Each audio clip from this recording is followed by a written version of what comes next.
There are only two ways to stop overthinking.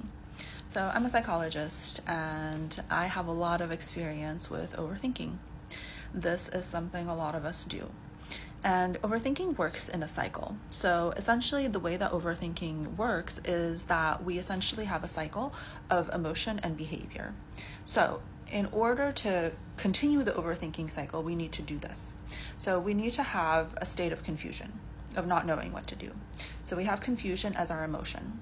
And we think, okay, if I am confused right now, I don't know what to do, I'm going to think more in order to figure out what my behavior should be. Because oftentimes we're overthinking as a way to make a decision, as a way to make progress, etc. So confusion, we think like, okay, I'm going to do the behavior of thinking, and then I will have clarity. I will have the emotion of clarity or confidence or whatever emotion you think of when you think of like moving into action.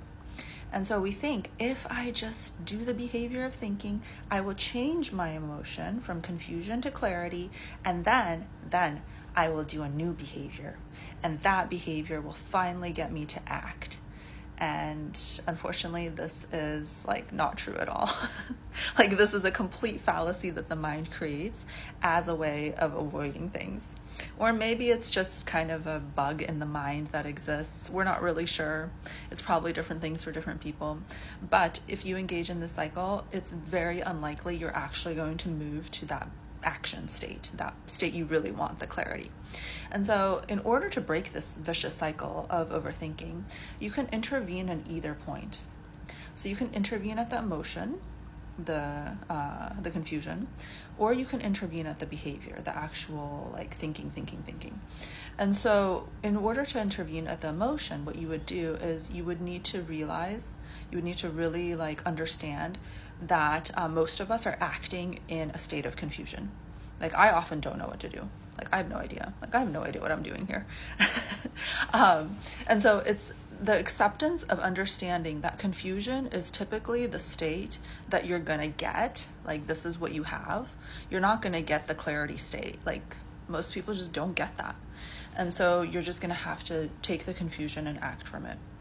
Or you're going to have to accept, again, these are very similar, that you're just going to have to suspend disbelief and do the action in order to get more information. So one of the reasons that we engage in this overthinking cycle is because we actually need more information.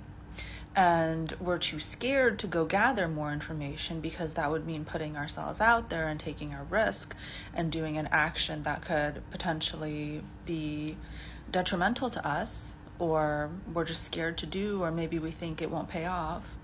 But we actually do need that information, because when you're overthinking, a lot of times it's your mind telling you that you just don't have enough information to act. And so you're kind of like trying to create the information for yourself internally. But the problem is that it doesn't really work.